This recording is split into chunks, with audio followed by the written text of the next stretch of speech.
The first signal arrived quietly, and that should have been the warning. It didn't scream across the stars or announce itself with fire and light. It came as a narrowband transmission, precise and confident, as if whoever sent it already knew we were listening. I remember thinking, as many of us did later, that confidence is often mistaken for superiority. Humanity has made that mistake before, and history has never been kind to those who underestimate others. The signal was decoded within hours. It wasn't poetry or mathematics or peaceful greeting. It was a demand. The alien coalition, an advanced interstellar power calling itself the Varelian Accord, claimed authority over Earth's region of space. They informed us, politely but firmly, that our planet would be placed under observation, our military dismantled, and our governments reorganized for stability. They called it containment. We recognized it for what it was, conquest with paperwork. What struck me then, and still does now, was how calm humanity appeared on the surface. There were no immediate threats, no desperate speeches filled with panic.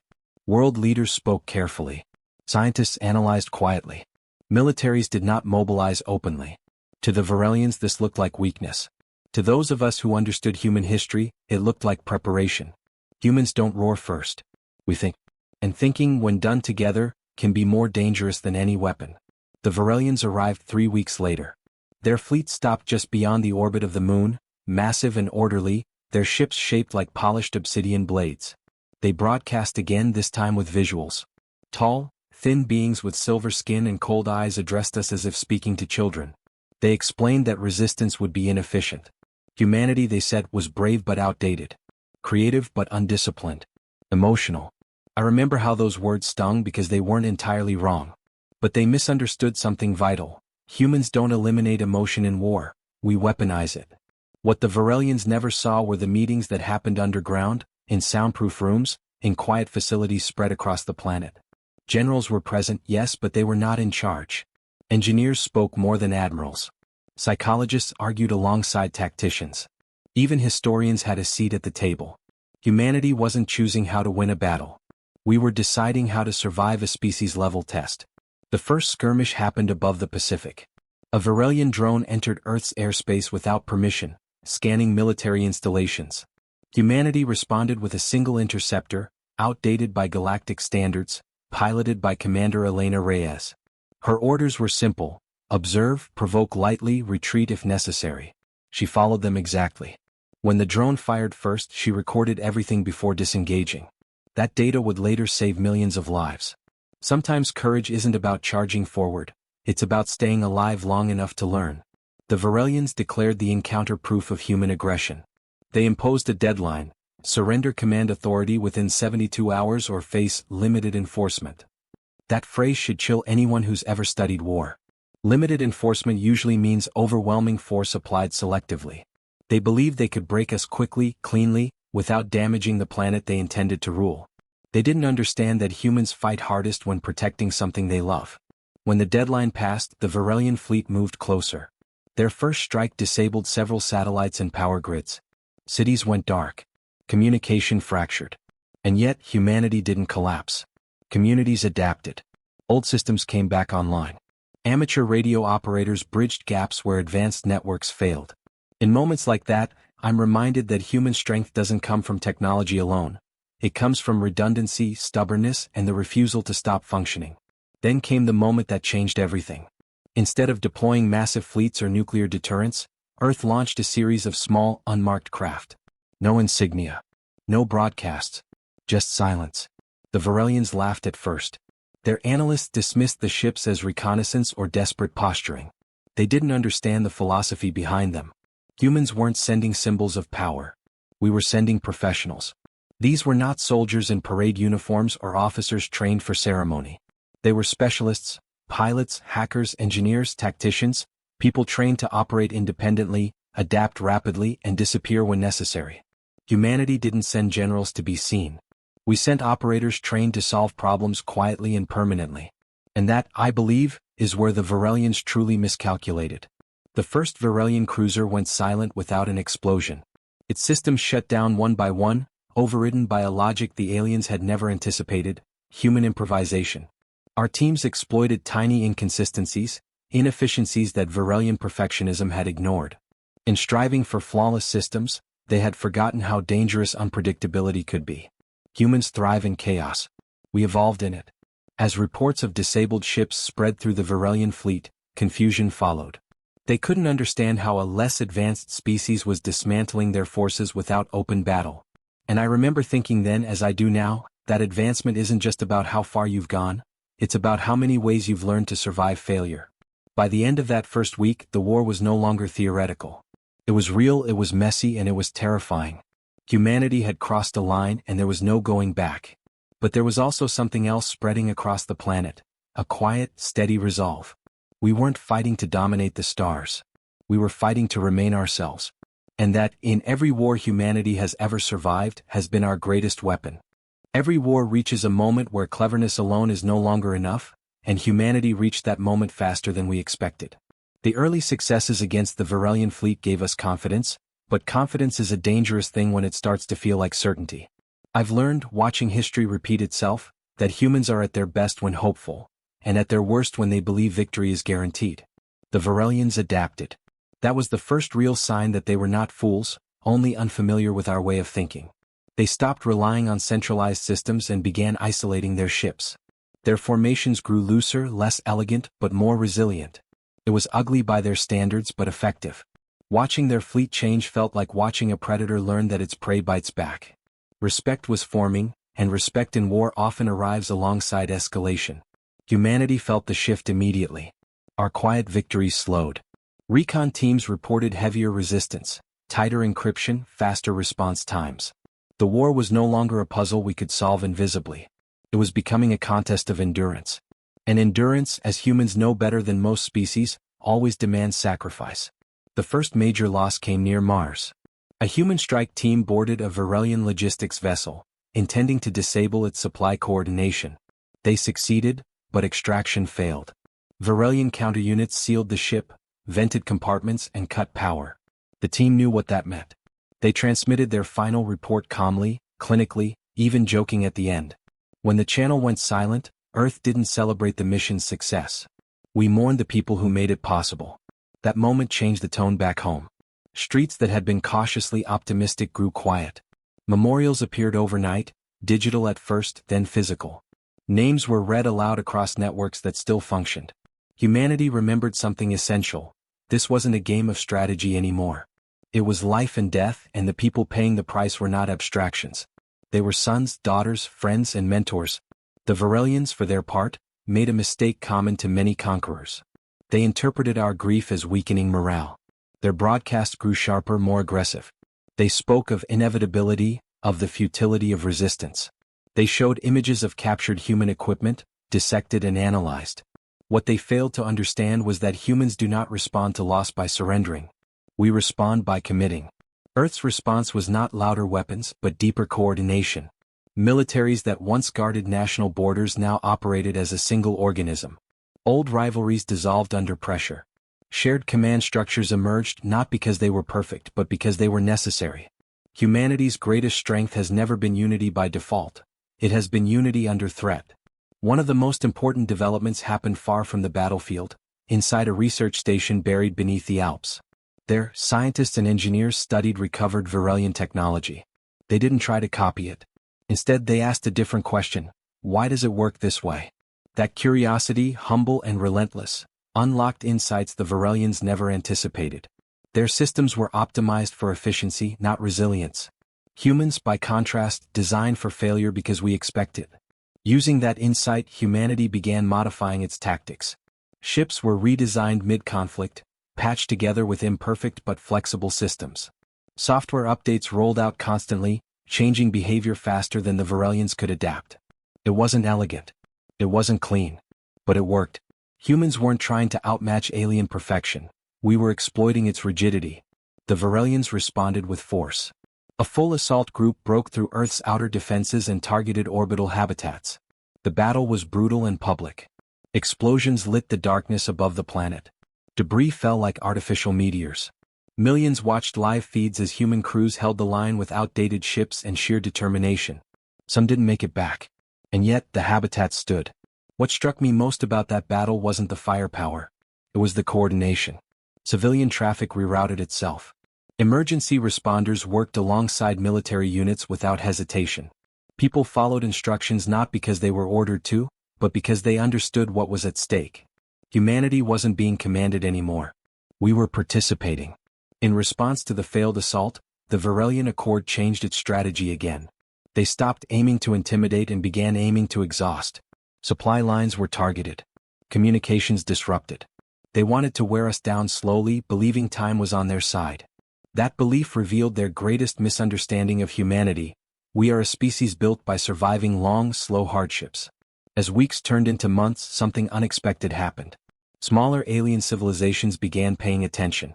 Species that had quietly submitted to the Varelians watched humanity refuse to bend. They saw our losses, our improvisation, our refusal to vanish quietly. For the first time in generations, the myth of Varelian inevitability cracked. And cracks, as humans know well, have a way of spreading. Part 2 ends not with victory but with resolve. Humanity had learned the cost of fighting back and we chose to continue anyway. We were no longer underestimated, but we were far from finished. And somewhere in the dark between the stars, the Varelians were beginning to understand that controlling humans would require far more than superior technology. Because humans don't fight to dominate. We fight to endure. And endurance, once awakened, is very hard to extinguish. It has become routine. And I've learned over many years of watching humanity struggle and survive that routine is where wars truly test us. When fear becomes normal, when loss becomes expected, that is when people begin to wonder how much longer they can endure. Humanity had not broken yet, but we were bending. The Varelian Accord launched what they called a containment sweep, a slow, methodical campaign aimed not at destruction but at isolation. Human colonies beyond Earth were cut off one by one. Trade routes vanished. Communication delays stretched from seconds into hours. Entire populations woke up knowing help might never arrive in time. The Varelians believed that by removing connection they would remove hope. They underestimated how deeply humans cling to purpose, even in silence.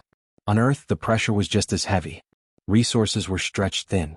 Factories ran day and night, producing parts that were never meant to exist together. Soldiers rotated from space combat to disaster relief without rest. And still people showed up. I watched footage of exhausted engineers sleeping on concrete floors, only to wake and keep working. Humanity wasn't winning, but we refused to stop contributing.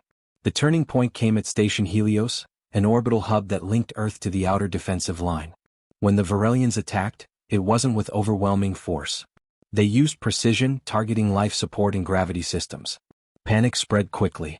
Thousands of civilians were trapped. Military command recommended evacuation of the area, accepting the loss. That recommendation nearly broke us. What happened next is why this story deserves to be told. A group of civilian technicians, people with no combat training, volunteered to stay behind and manually stabilize the station. They worked in failing gravity, in freezing corridors, knowing rescue was unlikely. They didn't do it for medals or recognition. They did it because someone had to. That quiet courage bought enough time for a counterstrike that saved the station, and everyone on it. The Varelians did not understand that sacrifice. Their culture prized efficiency above all else. Voluntary loss made no sense to them. But humans have always understood something others struggle with. Survival isn't just about logic. It's about values. And values can drive people to endure what logic says is impossible. Still, the war took its toll. Protests erupted in several cities. Not against the fight itself, but against the uncertainty. Parents asked how long this would last. Leaders admitted they didn't know. For the first time since first contact, doubt crept openly into public conversation. That honesty hurt, but it also strengthened trust. Humanity wasn't being lied to. We were being asked to choose, together, whether to continue. The Varelians saw this doubt and made their boldest move yet. They broadcast a captured human officer. He wasn't tortured. He wasn't threatened. He was offered safety in exchange for cooperation. When he refused, calmly and without anger, the Varelians ended the transmission. They thought the message would terrify us. Instead, it hardened something deep inside the human spirit. Behind the scenes, humanity was preparing its most dangerous adaptation yet. Not a weapon but a doctrine. We stopped reacting to Varelian moves and began predicting them. Human analysts studied patterns not just in tactics but in behavior. The Varelians believed they were rational and transparent. Humans recognized habit. And habit, once mapped, becomes exploitable. Using this insight, human forces staged a counteroffensive that no one expected. Instead of defending known targets, we abandoned them deliberately, drawing Varelian fleets into overextension. Then we struck their coordination nodes, not with brute force but with cascading failures. Ships lost contact. Orders conflicted. Confusion spread faster than any virus. For the first time, the Varelian Accord experienced fear. I want to pause here because this is a lesson humans have learned repeatedly. You don't need to overpower an enemy to defeat them. You need to understand them better than they understand themselves. Humanity didn't outgun the Varelians. We outthought them, and more importantly, we outlasted them. The victory was partial, temporary, fragile. But it proved something critical. Humanity was no longer just surviving. We were shaping the war. Smaller alien civilizations took notice again. Quiet messages arrived through unstable channels. Questions. Curiosity. Hope. The Varelians were no longer the only future on the table. Part 3 ends with humanity standing at a crossroads. We had proven we could hurt the Varelians, but doing so required sacrifice that could not be sustained forever. The next phase would demand something even harder than endurance: trust. Trust in strangers. Trust in allies we had never met. Trust that humanity's values could reach beyond our own species. And as history would soon show, that trust would change the war forever. That understanding did not come easily to humanity. We are a proud species, shaped by centuries of standing on our own feet, even when the ground was burning beneath us. Trusting others, especially strangers from the stars, felt like another risk layered onto an already unbearable situation. The first message came from a species we had never met in person. They called themselves the Kalari, a fragile-looking civilization with bioorganic ships and a culture built around preservation rather than conquest. They had lived under Varelian protection for generations. Protection, as they described it, meant compliance, tribute, and silence. When they saw humanity fight back, they did something radical. They reached out. Their message wasn't a pledge of military support. It was information. Star charts. Patrol schedules. Weaknesses in Varelian logistics that only a long-subjugated species would know. Humanity's leaders debated for days whether it was a trap. And honestly, I wouldn't blame them if they had refused. But desperation has a way of sharpening courage. We listened. That decision saved lives almost immediately. Human fleets avoided ambush zones that had claimed countless alien ships before us. Supply convoys slipped through gaps the Varelians believed were sealed. For the first time, the enemy looked surprised not by our resistance but by our foresight. Humanity had gained something more powerful than weapons. We had gained perspective. But trust is never free. The Varelians noticed the shift. They didn't know who had spoken to us, but they knew someone had. Their response was swift and brutal. Entire Kalari population centers were targeted under the excuse of security realignment. The message was clear: cooperation with humanity would be punished. This is the moment where many stories paint humanity as saviors who rush in without hesitation. The truth was harder. We didn't have the strength to protect everyone. We argued. We calculated. We delayed. And that delay cost lives. I include that here because HFY stories are not about pretending humans are perfect. They're about acknowledging that we choose to act anyway. When humanity finally intervened, it wasn't flashy. A joint evacuation corridor was opened under heavy fire. Human ships took hits meant for Kalari transports. Crews worked knowing their own escape windows were closing. And still they stayed. Because once humans commit to protecting someone, walking away becomes harder than standing ground. The Kalari survived, not intact but alive. And word spread. Other species, ones that had hidden for centuries, began to whisper across dark channels. Humanity wasn't invincible. Humanity wasn't dominant. But humanity fought with others, not over them. That distinction mattered more than any show of force. Inside the Varelian Accord, something dangerous began to grow: disagreement. Their leadership was unused to resistance that inspired defiance elsewhere. Internal councils argued over whether humanity should be eliminated completely or brought to heel through harsher measures. History teaches us that empires don't fall first to enemies, they crack from within. Human intelligence noticed the fractures. Instead of exploiting them immediately, humanity hesitated. That hesitation wasn't weakness. It was restraint. We understood that destabilizing the Accord too quickly could unleash chaos across entire regions of space. Humans weren't just fighting for survival anymore. We were becoming responsible for the shape of what came next. The war expanded. Not in explosions but in meaning. Battles now carried political weight. Every action echoed beyond the battlefield. Humanity had to learn a new skill: fighting while being watched by potential allies and future rivals. It's one thing to survive. It's another to do so without becoming what you oppose. There were failures.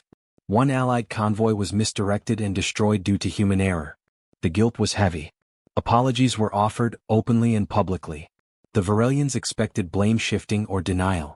Instead, they saw accountability. And for species long abused by unchecked authority, that honesty was shocking. By the end of Part 4, the war had transformed.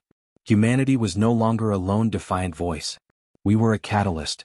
A spark that reminded the galaxy that domination was not destiny. But sparks attract attention, and attention invites retaliation. As we looked toward the next phase, one truth became unavoidable. The Varelian Accord would not tolerate this shift. They would respond not with control, but with annihilation. And humanity would soon face the hardest choice of all: how far we were willing to go to protect not just ourselves, but everyone who now believed in us.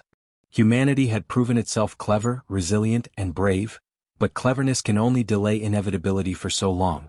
The Varelian Accord, shaken by unexpected alliances and clever tactics, decided the war would be decided with overwhelming force. Not in small strikes, not in testing maneuvers, but in absolute, visible devastation. The first blow came without warning. Entire orbital stations that had served as hubs for civilian evacuations were vaporized.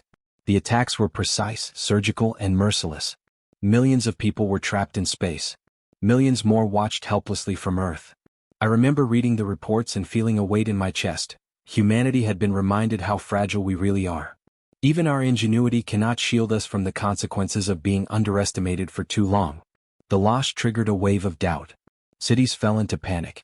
Governments struggled to maintain control. For the first time in the war, whispers of surrender spread openly. Maybe this is impossible, people said. Maybe we should yield before more lives are lost. The fear was real, raw, and infecting. Humanity was facing something that no single person or fleet could overcome. It was tempting to give in. And yet, as history has shown, humans rarely surrender entirely. What we lose in certainty, we make up for in courage. Around the globe, ordinary people did extraordinary things. Engineers rerouted power lines to maintain communication networks. Pilots volunteered for near-suicidal missions to evacuate civilians. Even teenagers hacked and transmitted data to support tactical planning. Humanity was bleeding, yes, but it was refusing to die quietly. Inside the command centers, the pressure was unbearable. Advisors argued. Generals shouted. Scientists pleaded for time. Every decision carried consequences that would affect millions. The Varelians, confident in their advantage, broadcasted threats, expecting humanity to collapse publicly. And in a way they were right. Some collapsed. Some faltered. But not enough. And therein lay the subtle brilliance of humanity. Even when some break, enough remained to carry the fight forward. The turning point came unexpectedly. A young analyst, barely 25, noticed an anomaly in the Varelian fleet's formation. It was subtle, a slight lag in automated command signals that their engineers likely considered irrelevant.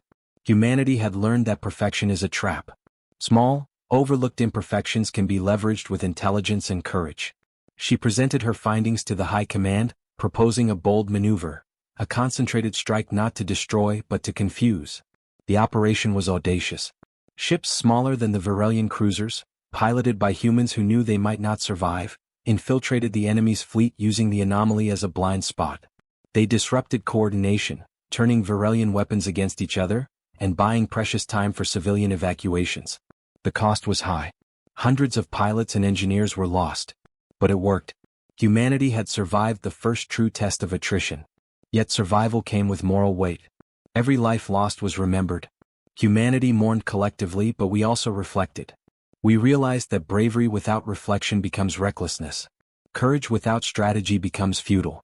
And in those somber moments, I saw something I always knew about humans. Even in despair, we adapt. Even in grief, we plan. Even in loss, we persist. By the end of Part 5, humanity was battered, nearly broken, and yet alive. The Varelians underestimated not just our tactics, but our capacity to endure. We were weaker than them in raw firepower, yes, but stronger in will, in adaptability, and in the unshakable determination to protect what mattered most: our people, our values, our identity. I'll pause here because this is the essence of HFY storytelling.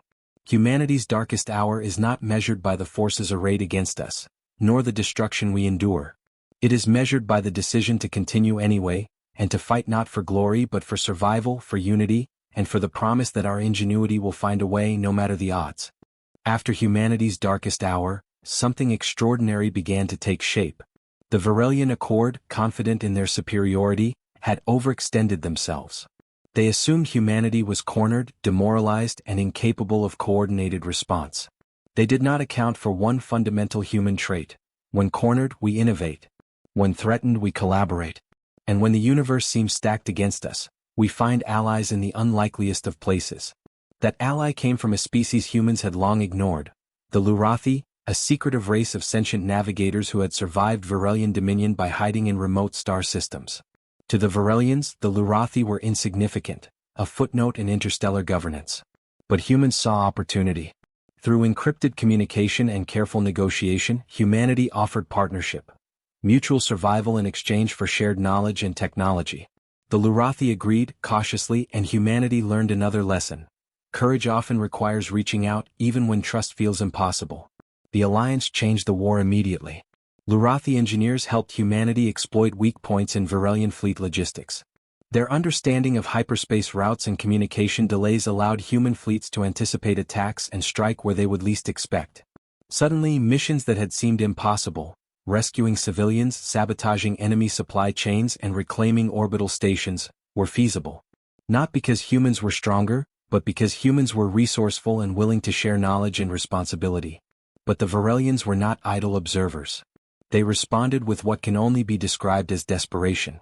Their fleets became larger, more brutal, and more coordinated than ever.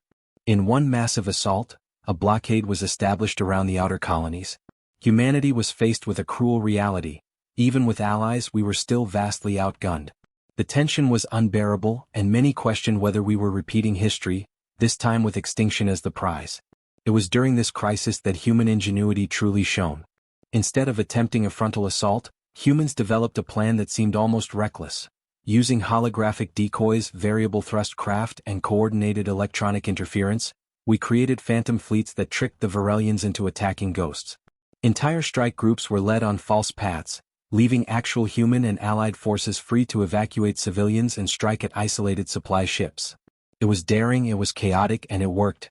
Humans were bending reality to our advantage, not by brute force but by creativity, precision, and adaptability.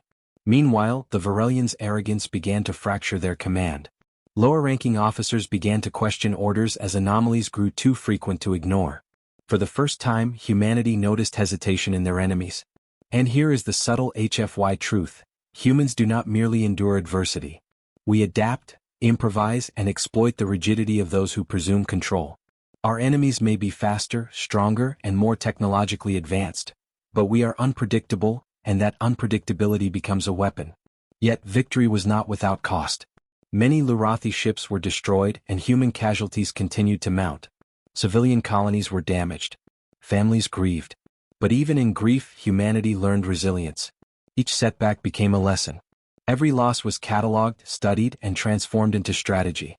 We began to see patterns, weaknesses, and possibilities that the Varelians in their pride could not recognize. And the galaxy slowly began to take notice. By the end of Part 6, humanity and our allies had carved out the first real victories in the war. Not grand conquests but meaningful wins that shifted momentum.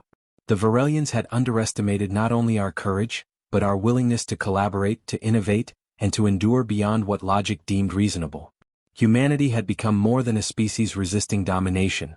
We had become a catalyst in the galaxy, inspiring others who had long lived in fear to consider hope. And as the stars trembled with anticipation of the next phase, one thing became clear: humans, in our unpredictability, in our creativity, and in our courage, had begun to turn the tide. We were no longer merely surviving. We were shaping the course of the conflict, and perhaps the future of the galaxy itself. After months of relentless conflict, we had endured massive loss, witnessed the cost of resistance, and faced the full might of the Varelian Accord. Yet, despite exhaustion, grief, and uncertainty, we were not defeated. In truth, this moment of fragility was also a moment of opportunity. The Varelians believed our spirit could be broken. We knew they were wrong. The final campaign was a masterclass in human ingenuity. Instead of meeting the Varelians head-on, We orchestrated a series of coordinated feints, strikes, and misdirections across multiple star systems. Humans piloted small craft with precision that exceeded any simulation, hacked enemy networks with improvisation that no AI could anticipate, and exploited weaknesses in the Varelian fleet that only real experience revealed. Every victory was calculated, every maneuver intentional. Humanity had learned the ultimate HFY lesson: brains and courage together outweigh sheer power. Allies played a pivotal role. The Kalari and Lurathi, once hesitant and isolated, fought side by side with humans. Knowledge, tactics, and hope flowed across species lines. We discovered something remarkable. Trust is a force multiplier. When humans lead by example, through honesty, accountability, and bravery, others rise to match them. Together, we created a coalition that the Varelians could no longer fully control. The galaxy, which had seemed silent and indifferent, was awakening. The turning point came during the Battle of Sol's Outer Ring. The Varelians had concentrated a massive strike group, confident in annihilating humanity's remaining defenses. But humans, exploiting the smallest inefficiencies in their communications and ship coordination, executed a maneuver that was audacious, chaotic, and brilliant. Decoy fleets drew them into traps, while precision strikes disabled critical systems. Entire cruisers fell into friendly fire incidents engineered by human ingenuity. The Varelians had underestimated not our weapons, but our creativity and our willingness to adapt in real time. That miscalculation would cost them dearly. Amid the chaos, stories of individual heroism shone through. Pilots risked everything to evacuate civilians. Engineers improvised repairs in zero gravity, using tools never intended for the tasks at hand. Soldiers coordinated across languages, species, and cultures, proving that teamwork, not individual brilliance alone, was humanity's greatest advantage. And as each success unfolded, it became clear that victory was not about dominating the enemy. It was about preserving life, protecting allies, and standing firm against impossible odds. The Varelians, shocked and frustrated, attempted one final gamble, a concentrated strike on Earth itself. It was the ultimate show of force, a test to see if humanity would finally submit. But Earth had learned the art of anticipation. Entire orbital corridors were rerouted. Civilian shelters became temporary command centers. Human ingenuity transformed every obstacle into an advantage. By the time the Varelian fleet arrived, their strike had been diffused. Their advance faltered. Their confidence shattered. And then it happened. The Varelians offered terms. Not surrender, not domination, but negotiation. They had not expected humanity to endure this long, adapt this quickly, or inspire allies so effectively. The Accord had underestimated something fundamental about humans: our courage, our creativity, our capacity to unite, and our refusal to abandon hope. The galaxy had learned, as we had always known, that humans are not easily defeated. As the dust settled, humanity looked outward. We were battered but unbroken. We had lost lives and the grief was heavy, but we had survived. And more than survival, we had achieved something extraordinary. Proof that intelligence, courage, and unity can stand against the most advanced forces in the universe. In that moment, humanity realized a truth that would endure. Strength is not just in firepower, it is in heart, in mind, and in unwavering commitment to one another. The final lesson, the one I hope every listener takes from this story, is simple yet profound. Humans are remarkable not because we are perfect, but because we continue to try, to think, to adapt, and to fight for what we believe is right. We are brave in the face of fear, creative in the face of constraint, and united when unity is all that remains. In the end, our greatest weapon has never been technology or numbers, it has always been ourselves, our courage, our ingenuity, and our shared humanity. And so, the stars were changed forever, not by conquest but by human spirit. The galaxy had seen, perhaps for the first time, what it truly means when humanity refuses to be underestimated. And that, more than any battle or victory, is the enduring legacy of our species.